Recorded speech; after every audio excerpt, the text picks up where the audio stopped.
Doctor साहब यो उम्मेदवारीको बारेमा हजुरले भने यो अझ 81 यो अचानक यो त्यति 81 झोंक भन्ने कुरा चाहिँ 81 चल्छ। झोंक भन्ने कुरा सधैँ चल्दैन क्या, सधैँ चलिरहेदैन। मलाई चाहिँ झोंक चलेर यहाँ उम्मेदवार दिन रातारात आएको। खास के शिक्षा विधेयक पास भएन अथवा त्यो के अरे त्यो शिक्षा विधेयक त अहिलेको कुरा भयो, अहिले नयाँ कुरा भयो। तर विगत के अरे 32 वर्षदेखि म अमेरिकाबाट फर्केर आइसकेपछि नेपालमा समाज सेवा गर्ने क्रममा अब खास गरी यो विभिन्न किसिमको प्रशासनिक र राजनीतिक भनौँ न यो अकर्मण्यताले गर्दाखेरि केही काम गर्न खोज्यो अड्काइदिने, केही काम गर्न खोज्यो अड्काइदिने। 32 वर्षसम्म यहाँ चाहिँ दुःख पाउनु परेको थियो र मन्त्री भएँ। जस्तो राष्ट्रिय आविष्कार केन्द्र खोले त्योभन्दा अगाडि नेपालमा चाहिँ गाउँ गाउँमा इन्टरनेट लैजाने क्रममा पनि कति चाहिँ झेल्नु पर्यो।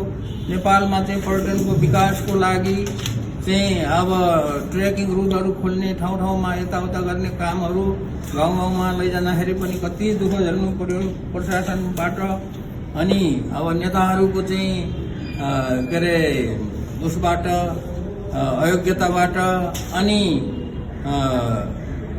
राष्ट्रिय आविष्कार केन्द्र खोल्नलाई कति वर्ष धाउनु पर्यो। वीरगञ्ज चाहिँ कृषि औजार कारखाना सञ्चालन गर्नलाई के गर्नु पर्यो, के गरियो। अब मन्त्री भएर पनि केही गरिन्छ कि भन्यो, कहाँ के गर्नु।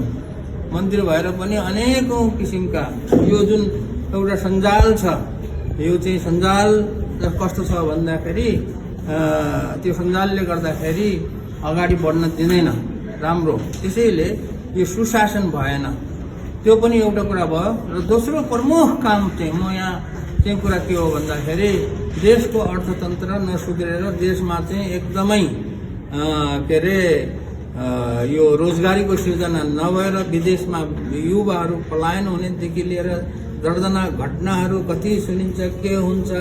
अब अर्थतन्त्रलाई सुधार्नको लागि अनुसन्धान नवप्रवर्तनलाई चाहिँ प्राथमिकता दिएर अगाडि बढाउँ भन्दाखेरि पनि अब त्यही हो, मनले चाहिँ ठुल्ठुलो आँट्ने अनि गर्न नसक्ने होइन, त्यसमा चाहिँ सरकारी सहयोग नहुने। त्यस कारणले चाहिँ अब उमेर सधैँ गरियो गर्नेसम्म अब अलिकति बुढा भयो। अब त 71 वर्ष लागिसक्यो, पुरा भयो 71 वर्ष।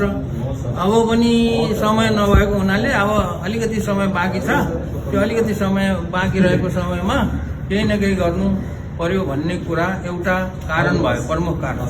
दोस्रो कारण चाहिँ के त भन्दाखेरि म आफू आउने थिएन, म आउने रहर पनि थिएन। मन्त्री भएर पनि कतिले भन्दाखेरि चुनाव भएर उठ्नुहोस् भनेर चाहिँ उक्साउँदाखेरि पनि मैले कसैको टेरपुच्छर लागेको होइन।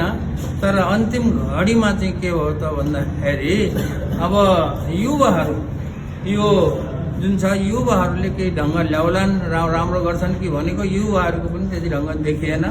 त्यस कारणले म पनि युवाहरूको होलमा सामेल हुँ भनेर चाहिँ युवाहरूलाई चाहिँ केही न केही एउटा, हुन त युवाहरूले मैले भनेको त सुन्दैनन् होइन, नसुने पनि तिनीहरूको चाहिँ टाउकोमा अलिकति घन्टी बजाउनुको लागि चाहिँ टिङ गराएर उनीहरूको दिमाग चाहिँ मा चाहिँ केही न केही नयाँ कुराहरू उनीहरूलाई उक्साउन सकिन्छ कि, अनि उनीहरूले चाहिँ मैले भनेको सुन्छन् कि।